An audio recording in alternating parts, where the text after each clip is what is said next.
Hey everyone, thanks for tuning in to this Blocks and Wrenches video here. This is the part one of I'm working on this 2017 Silverado. Now, let's get to it. Alright, we're about to start a DOD and VVT delete on this 2017 Silverado that's been sitting for about 3 years. Be sure to subscribe and tune in for more.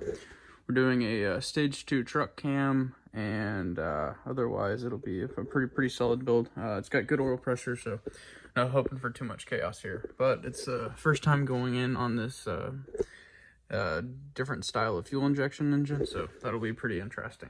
I am sweating in here. It's another update on this 2017 Silverado. As you can tell, it's a little different than when we started recording. Got the intake off, I've got the radiator out.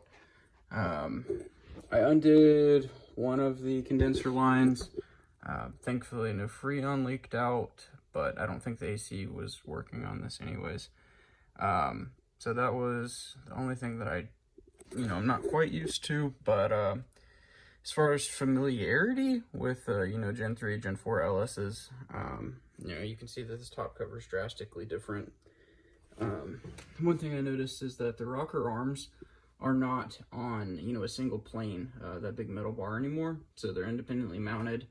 And then I'm not sure if this is normal or not, but that first head bolt, it's like a 6-prong, I can't quite recall what that is offhand, but it's not a normal head bolt. So I've got an ARP kit I'm gonna throw in, so that'll be good. Past that, I'm trying to think here. The wiring harness loom is total junk. It's failed everywhere. Both valve cover gaskets were leaking. So let me show you that. They were leaking from the bottom. So it's just a little different than, what I'm used to. I would think that this would seal better. They both sealed worse. Here's the crazy fuel injector setup. I had a few lessons learned on that to undo that 10 millimeter bolt and 17 millimeter, connector to the fuel pump. There's the water pump assembly. So that's pretty strange. Not even gonna tear into that, just gonna leave it as is. Got all new hoses and whatnot for it. So, good there. I've got our BTR Stage 2 truck cam. Another thing, if any of you are ever working on one of these and, tearing into it like I am, here's the high pressure fuel pump, by the way, and it is heavy. For its size, it's not light. And there's a bunch of trash falling off of it. Yeah, that lives at the back. Kind of like where the old cam position sensor goes on the, I think, Gen 3s. To get that back exhaust bolt off, I had to take the heat shield off. The other one didn't have to touch. There was one broken exhaust bolt, but I'll be able to get it out with some vice grips, so that's pretty sweet. We've got all of our hardware and bags and labeled. If you're tearing into something like this for the first time, or something you're maybe not familiar with, just bag and label everything, or put the bolts back in. You can see I've got the bolt for the tensioner threaded in there. We've got all sorts of other stuff. But on this alternator bracket, you don't have to remove the alternator to remove the bracket. So this bolt that's closer to the middle of the truck is fixed. This bolt threads to the block, so you have to remove that. This is your ground bolt. And then there's these two bolts right here. This one's a stud, actually. It's a 5 millimeter, and then that's, I think, a normal 13 or 15 like the others. And that gets your AC compressor off, which is probably like the easiest one that I've ever done. Excuse my jank stool here. Should probably get one at some point that's not warped, but does the job. So this is like the easiest AC compressor to swap out. So that's one thing that's got me sold on these trucks. Like I said, 1, 2. Oops, I missed. 1, 2. So that one's right there. The other one's right about there, probably. So simple, so easy. Really big fan of those two. The other ones, the bolts go through here, and it's I tried to swap one on a 2001 Yukon one time, and oh man, I gave up. I got the compressor in there, but it was such a nightmare. By the end of it, I immediately regretted it. So never got it working, but we've got vacuum pumps now. We're you know, we're pretty high dollar. One thing, the valve covers, oh boy, those, for as tight as they were sealed onto the head, you know, I really had to go at it, you know, obviously being careful not to mar that mounting surface, but you really had to be careful. The only place, by the way, that I was able to get this valley cover even loose, you can see it's still pretty tight, is, excuse me, this is the first time, as you can tell, but that's pretty different, so. But anyways, the only place I was able to get pried leverage was right here. So, note to myself, because I've got another one of these trucks to do in a few weeks. But yeah, that's it up until this point. It's been going pretty well. You know, I've enjoyed working on it aside from the humidity. It feels terrible in here. I'm like sweating through my clothes. It sucks. So, but we'll be in the shop soon enough. And if nothing else, have a big dehumidifier, so that'll be good. If you're new to these, you'll appreciate this. So you're looking here, you've got your AC belt, you've got your air pump belt, and you're thinking, huh, how do you get the belt off? Well, that's how you do it. Yep.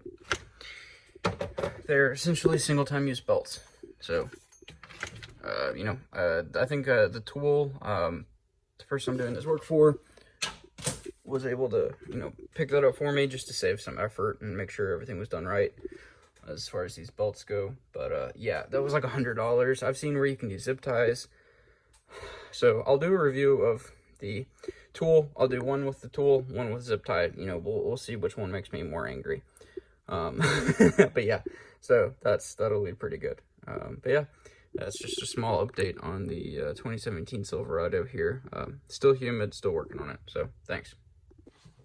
Another topic I wanted to mention real quick. You know, I'm working in my house here. You can't really see outside because of the sun, but, you know, technically it is indoors. Wow, you know, big shot over here. But it's humid. It's really humid. Yep, so... it sucks, like I said, absolutely drenched. But one thing I do like is Facebook Marketplace and cheap stereos. So this little guy right here, I'll try to see if I can get a name off of it. Yeah, whatever that is. I'll have an affiliate link in the description. This thing was like $25. I'm gonna turn the volume down. I've been being obnoxious. But as you can see, it's got Bluetooth, it's got, you know, like a USB line in, whatever an MMC card is. You know, you can adjust the settings here. Just these two speakers, you know, that one's literally blocked by electronic cleaner. Oh man, you can rip in here, you know, if you're really working. Again, I'm gonna turn this down. But it's also got a line in for the aux, like I said. Microphones, not too sure what that's about. FM, and then Bluetooth. So, you know, it doesn't have AM, so, you know, you'll probably be all right. But yeah, that's pretty cool. I like that it looks kind of industrial, like you know, more intentional. And so I've got one in my upstairs office. You know, while I'm working or, you know, playing video games or whatever, I'll also play that. This is my toolbox. It's looks like a storage shelf. It's terrible. I need more space. I'm working on more space. Ooh, 6'2". Ooh, that needs a machine shop real bad. Just if it sounds like an exhaust leak, it might be your front crank bearing. So I learned that the hard way. But yeah, all sorts of stuff in here. I'll have to make a video on my like $70 1970s camp stove at some point. So. Yep, here's something I wanted to mention. You know, try to call out low buck stuff like that. That helps because, you know, everything adds up, and you know, something like that's pretty good. You see, I'm mix matching designer over here with Milwaukee and in Bauer. So you know, we're all about that. But yeah, that was just something I wanted to call out. I'll leave a link in the description. Yeah, so it's pretty cool. But yeah, all right, thanks guys. Back at it. I need to show the lighting that I've got going. So we've got these kind of like 4-way adjustables. That's wired into the stock house lighting. You see I've got these, you know, kind of traipsed throughout this, this overhead storage bin, as well as right here. And you can see how much light those are, you know, actually putting out. Excuse the footprints on the wall. You know, we've been working in here. I've only gone through a few times. But yeah, this is one of those under hood lights. This is a Harbor Freight one. Absolutely do not recommend. I have babied this thing. You know, hey, plug it in before you use it. You know, make sure and, you know, be nice to it. So I can unplug this and it'll fall apart. It'll die in like 30 minutes. You know, I could have returned it, but I just don't care. One thing that's kind of cool about it is you can adjust this like light filter. And then it kind of changes how things look in here. So that's kind of neat. You know, that's off. That's 1, and that's 2. So, you know, it definitely helps. I can't completely knock it. You do see that I'm using my pretty heavy duty caving headlamp here, almost exclusively working, you know, not in the direct help of that light. And then these, I'll put a link in the description. It's to an Amazon affiliate link. These are pretty popular in, you know, like the DIY garage and shop, whatever. They work pretty good on the small scale like this. They're really easy to daisy chain. They come with these connections. So that's pretty cool. There's some more laying around. I actually wired one of these in, because, you know, it is 110. I did wire one of these in place of an old, like halogen. No, yeah. What is it? The ones where it's got the gas in it and it takes forever to work. Super inefficient. I did splice one of these in because, they send you a few of these. And then they also send a few that are just, you know, bare wire so that you can tap into something there. But, yeah, just something else I wanted to call out. That's kind of helpful. This really makes a big difference whenever I'm just like working in general in here. You know, they've got these switches in line, so pretty good. So you can see it drastically transformed this corner. I do have the flash on my phone. And then, you know, you can see how dark it is in here without that, but you know, it helps in the shadows. Shadows are what gets me, hence the headlamp. But yeah, that's just something I wanted to throw out there. You know, working in not the best place, you know, I've not helped that, but yeah, just wanted to throw out another suggestion there. They were reasonably affordable, I believe. I've had them over a year, no issues with them at all. They've, you know, resisted splash, you know, stringing stuff around, so pretty good. Again, I'll have an affiliate link in the description there. Yeah, let's get back to it. Thanks. Hey everyone, under the truck, dropping the exhaust. I've got this side loose already. It's 315mm, and I suggest using the shorter socket. I've got a longer one. Oh, it's chrome. But yeah, so that was about the only way I got this bottom bolt out, just due to the, you know, angle of attack here. One thing I noticed a little different than previous trucks is it's got this like secondary lower oil pan, which reminds me of a 6.7 Power Stroke, which also leaks. I'm not quite sure what that leaks from, but you know, it's definitely leaking. So that's kind of frustrating. I mean, you can see it's a 2-piece oil pan here. Apologize for the angle. Yeah, I got like one jack stand indent, keeping this show workable. So kind of sucks, but whatever. So yeah, I just wanted to call that out, as well as you know, that socket difference. This undershield, if you have one, there's, I believe, 5 down here that are 10mm, either 4 or 5. They're laying over there. And the front ones, You know, naturally it can't be the same, so they look to be a 15.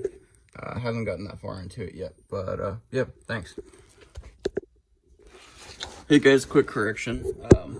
The short socket will get it off, but the stud is too long. So start off with a long one, and then if it shifts, which happened to me, you know, it just falls off of the spark plugs or whatever up top. I do already have mine undone. Probably should have left them connected, but I wanted to do everything up top first and then come down here because of, you know, antifreeze and everything on the ground. So trying to minimize frustration there. But yeah, so start off with the long. If you can't get it, if it shifts, go with the short. Thanks. Hey everyone, another update here. I think you can see that. Let me grab the headlamp.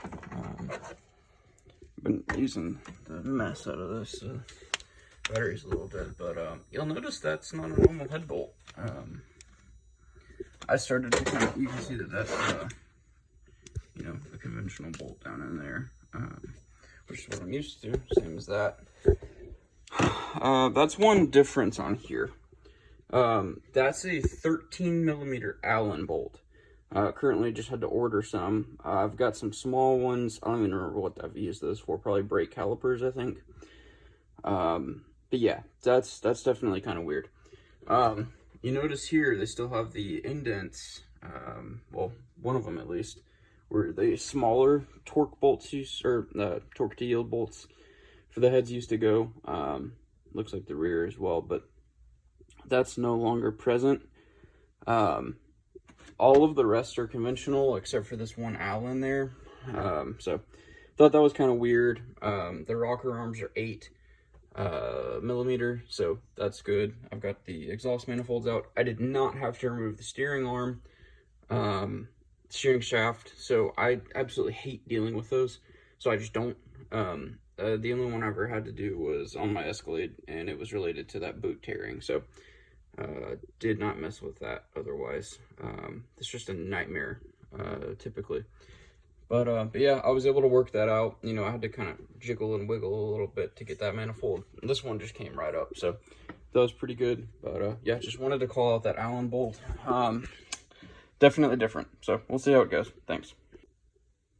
Hey everyone, another update on the Silverado. I'm actually gonna turn that back on, my headlamp. But yeah, I got the passenger head off. Still the same day, so I don't want to unbolt that and, you know, warp the head or something with it all being aluminum. Try to tread a little carefully, you know. But I noticed that these just look terrible. I wiped the bottom down where it's clean on each of them just to, you know, make sure it wasn't just junk. But yeah, little less than optimal. Some trash that fell in, you know.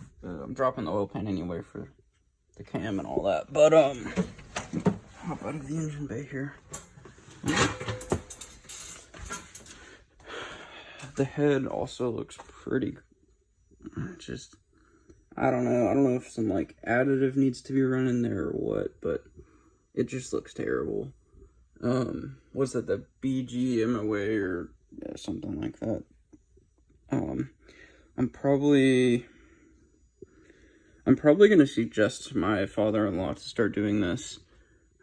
The exhaust, that's I mean, that's kind of normal. I'll scrape it all off anyways, but like, I mean, I've torn into quite a few earlier models and they haven't looked like this. So I don't know if this is, you know, a use case of,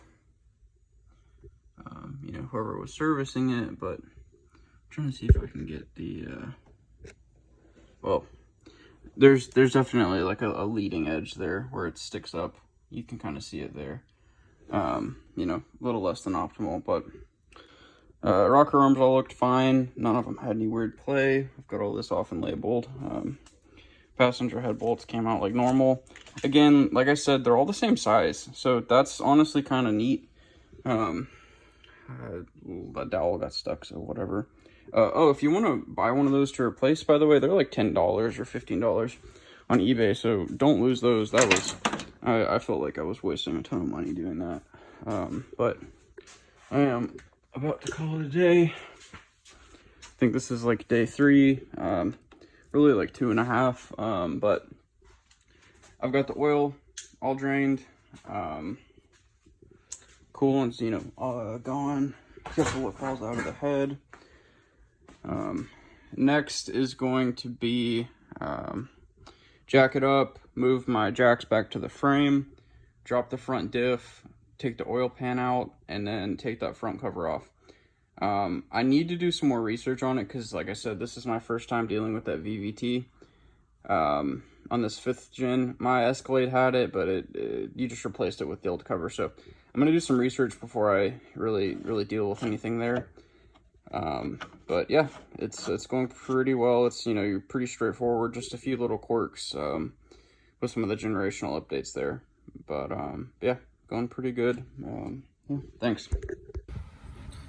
Quick tip here while I'm getting ready to drop this oil pan on the 2017 Silverado. So I won't include this if it's not necessary to drop the electric rack, but I got a feeling it is, just due to that bolt right there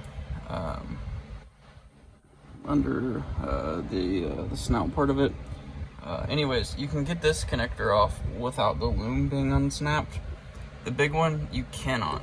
You see I'm able to do it some, but this keeps too much tension on it. So this is just a trim tool. So you see how easy that is? We'll try to do this one real time through the camera. You know, nothing special, but stops it from breaking. And you can actually see that these are attached and falls away. So I'm learning along with you. But looks like we got one more here. I'm gonna undo both of those as well.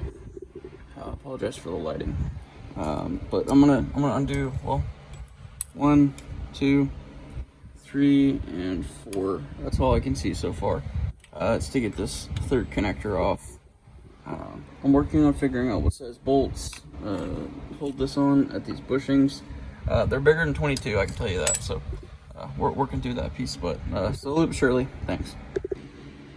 Another note on this blue and gray connector, you kind of see it there. There's a ground. There's also one right there. Not sure if this needs to come off or not yet. I'm still laying here, but that's different. It's like a wire. I mean, like you know, unshielded, whatever. So that's kind of strange. They're both that way, so I don't think, you know, a varmint got to it. But anyways, something to watch out for. So don't just, you know, unplug this and yank it. I'm gonna leave it loose, and we'll see what happens. So thanks. Hey everyone, quick tip on the transmission cooler hanger. You can see it pushed away right there, and that's the bolt on the oil pan. Come at it from the top where the AC compressor sits. I tried on the bottom, and it's just, you know, it's not worth dealing with. So just wanted to call that out. I did end up having to lower the steering. Let's get you over here.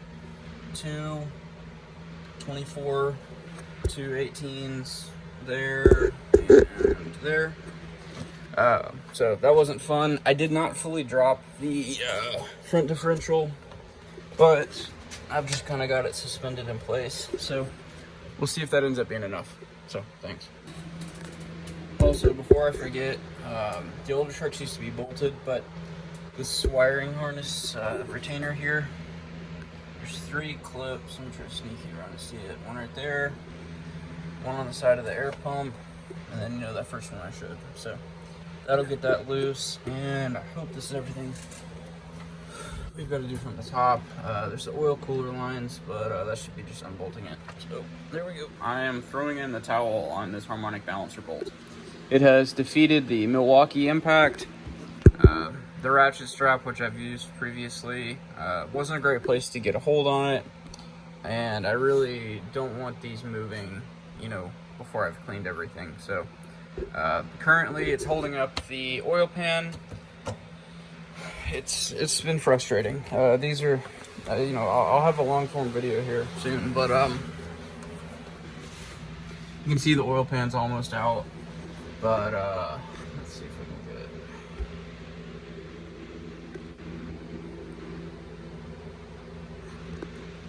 get it. There you go. So you can see that right now it's sitting right below the oil pump, but it basically needs to come that amount of distance to come on. So I ended up having to drop the front diff, the steering rack a little bit. You know, the cross member always has to come out. I saw people talking about taking out the sway bar. Yeah, that would alleviate this, but I really don't love, you know, that kind of approach of just, you know, taking everything apart. But, you know, it also wouldn't be the end of the world to just undo that, the other side. So we'll see. But for now, I'm gonna try the flywheel tool, take that front cover apart because I need to anyways, and call it a day. So thanks everyone. I appreciate the, you know, the new subscribers we're bringing in. You know, you can tell it's 11 p.m. on a Tuesday here, so really trying to get this content out, you know, working towards my own goals, as well as, you know, all this other stuff. So we're here for it. It's been a dirty evening, but hoping to get this truck on the assembly side of the hill here soon, and I'll have a long format video with kind of, you know, tips and tricks that I've picked up along the way, because I've worked on quite a few Gen 3 and Gen 4s, but this Gen 5 is just a little different, so we'll get into it, but thanks. All right, update on the Silverado, the L83 2017. So I did end up having to take the sway bar out. I'm currently doing that right now. That's a 15 millimeter on top. Looks like that. I had to use the closed end of a wrench and the impact. I'm just this is a personal problem, but I'm just kind of worn out from doing this and digging that footer, and so I ended up using the impact. You could do it by hand, but more power to you. I don't know if the little impact would do it or not. Mine's pretty clapped up from some rev and dumps, but these are 10 millimeter. It's a pretty bad design. I sprayed it with Croil before I took it out. I didn't have any issues yet. So moving on to the next one. I got it started by hand just to make sure nothing was gonna break. You can feel it. But anyways, getting them finished out with this. You know, that all looks pretty good. So here we go. Let's try to get this oil pan out. Okay, sway bar is down. It just, I don't even think this thing, yeah, it popped out. So whatever, oil pan should slide out. Something I do want to warn about, because you can see the front diff is not in its normal position. This drive shaft about clocked me. So I'm gonna get a bungee cord or something and just hang it up here. It's not heavy, but you know, it's a drive shaft, so not little not a little dainty thing. That's different. I hope I got new seals. You can see the lack of oil pump or oil pan gasket. It's just RTV, so got new of that. I didn't even bother taking the filter off, so I'm just trying to get this thing out at this point. So pretty good. You can tell that they are sick of the NOx sensors. I believe that's what that is, giving issues. Man, you guys have no idea on the Caprices. They're awesome. I highly suggest buying one. You know, if you need a car, it's 6 liter, 6 L80. Just assume it needs a DOD delete, valve train problems. I've had the oil chain tensioners break and still run. Pretty impressive, nonetheless. But the wires in here are just absolutely roasted by the cats. So always something fun. But all right, I'm gonna get this thing out. Thanks. Okay, oil pan's out. I just noticed that that's the oil pump. That red retainer right there. You can kind of see it. It's unclipped. I'm not gonna pull on it. I don't want to deal with that right now, but I am having to put a flywheel locking tool on here. First time actually. Usually I'm able to just you know, rip these harmonic bouncers off, but the impact is not having it. I don't know if it's what. I hadn't even had a reel. I was frustrated. It was like midnight, and so yeah, I'm about to lock that up, pull the starter out of the way, get that locked up, and so I'll know I got to do that on the next one. So whatever, kind of like the steering rack and the sway bar, but way she goes. But making progress anyways. Thanks. Quick note on the starter. It definitely looks a little different. Those fins, maybe they were seeing that they were getting hot or something. It's a 13 mil. If you order the Flywheel locking tool that I put in the description, it's 15 mil. I will say this. I thought, yeah, I did not break the bolts on that 6.2, but I dealt with trying to mend it. And so I used to just be like, oh yeah, just rip the starter bolts out, throw them back in. I guess it comes with the experience. But now I'm like, oh God. So tread lightly. I did use a breaker bar, but that was after I watched another video just to make sure that like there wasn't some crazy something another. But I'm gonna try to look up the torque specs on these. You can see they're turning, but there's some serious clamping power on these things. So just word of caution, if you can't get it to go, that's expected. Just make sure you're going the right way, obviously. There's another shot of that stuff they decided to use instead of a gasket that's worked forever, so that's neat. But oh, and you can see all the oil under here, by the way. I mean, it's just like, I've had other trucks with way more miles and not as many leaks as this, so we'll see if the other one looks like it. But yep, there we go. Oh man, so got that off. I couldn't pull from here, didn't try from there. What I had luck with was angled this way, going right over the computer with this bar way out here. I genuinely thought the bar was going to snap. It was really, really tight. But it popped once, and I've undone maybe another 3/4 turn, and you can literally pull it out by hand. So crazy. I don't know, but we're making progress. Reassuring, but my puller literally just came apart. You can see it's just little crappy bolts. But I got it off. Just first observation, there's a keyway. So that's pretty helpful, honestly. I don't know what the intention is other than, accuracy. And, maybe these things are built to handle a little more power or more harder use, but I don't know. But this is off anyways, so time to get that front cover off. Okay, well, front cover's off. It quite literally just fell off. This bolt sits right there behind the air pulley. I got it started with a 13 closed wrench and literally just turned it out by hand to, get around removing this. So one less thing to deal with. Gotta pull off this RTV, find my bolt that fell on the ground, but this is out of my way. And then this will give me a chance to go through this harness, figure all that stuff out. So pretty good, making progress. Yep. These are 13 millimeter, by the way. I just loosened them by hand and then took it out with the electric ratchet. So pretty good. Next is the cam, and then we'll keep it moving. Another reason I'm not a fan of this silicone, aside from, it's not perfect, is this is hardened silicone that I'm just peeling off of this bolt. So it's just not great. We had a Hummer we worked on for my brother, and that actually stopped the pickup. My dad had used it on, just some stupid gasket or something.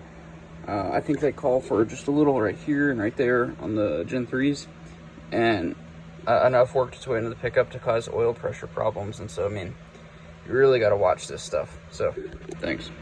So, as I mentioned when I was under the truck, this pin is not attached.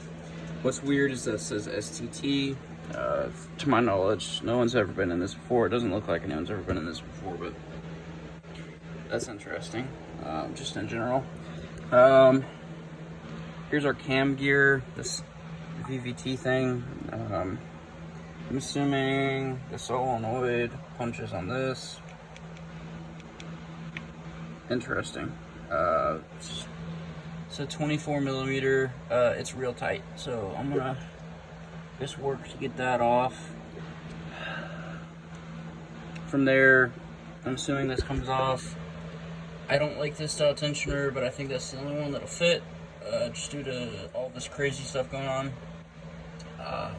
I do have a new one. I'm going to replace it from BTR, so call today. But yeah, so I'm gonna get this cam gear off first and go from there. Okay, we're getting into my least favorite part of this whole thing. Those used to be T25 bolts. Now they are a T40, and I'll show you why I'm extra excited. Let me get all this lined up for you. Like, you literally have to be just dead on. And I've tried a T50. Sorry, a T45. Tried a T35, you know. I don't have a T42, I don't think that exists. But it's in there, it'll hold itself. But like, if you're just off in the least bit, not great. I've had these go really wrong before. There's actually lines right there, which is kind of weird. See if I can get the... Yeah, you can see that. I don't know. Ironically, it was this one that did it. I had this strip out. It was an absolute nightmare. Do not cut into this. You're better off trying to weld to it. I had to cut this whole thing away. Fucked up the deal. Used marine text to fix it. It was fine.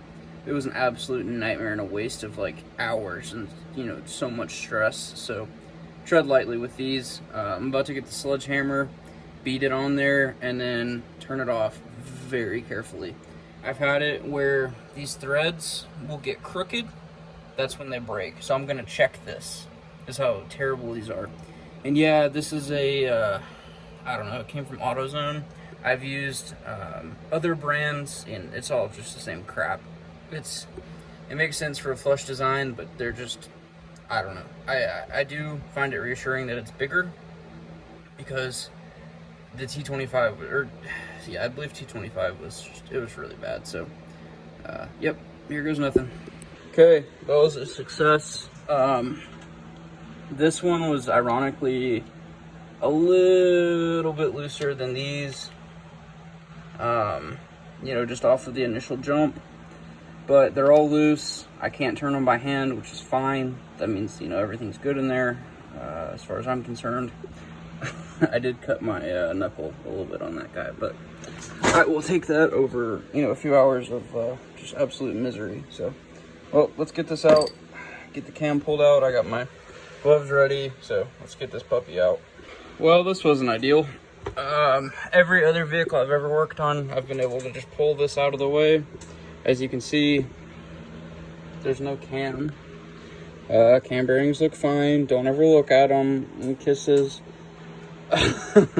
It probably would have helped if I didn't have all of the oil pump and front cover laying all this stuff, but I couldn't get the connector over there off, so I just left it. I'll deal with that another day.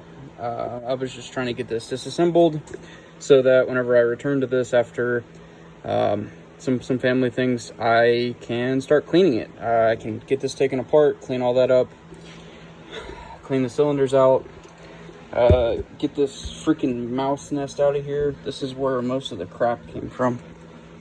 You know, just full of all sorts of nonsense. I'm not sure, you know, this is a condenser. I know it's a condenser. Oil came just dumping out of it. That one port I had opened up. I don't know what they got going on here. This cowl is also really annoying. Anyways, we've got this taken apart. Cam looked good, always a good sign. You know, even with all the crud on everything, cam did look good. Here it is, sorry. So, got the VVT solenoid rocking, but otherwise, everything looks okay. So, yep, next step, I just have all this together in case something did look wrong. I could be like, okay, well, these are my front, those are my rears, front, rears, associated rockers, and push rods, but everything looks good. I got my BTR valve limiter, as well as the tool, and this 4 degree thing. I'm learning, so I got my valve spring kit. I ordered a new one. This is one of those things kind of like that harmonic balancer tool where they last probably forever, probably a long time, but you've got to lube it, you've got to keep up with it, and you know there's a lot going on here, and I don't want to mix and mess anything up too bad. Pro tip, you are able to get that off if you go off the firewall if it's not completely rusted. This one looks all right. I might try to get him to buy a replacement just because it is kind of flash rusting. You know, possible corrosion issues later, but it is a Florida truck, so not the end of the world. So yeah, like I said, this is like junk and crud.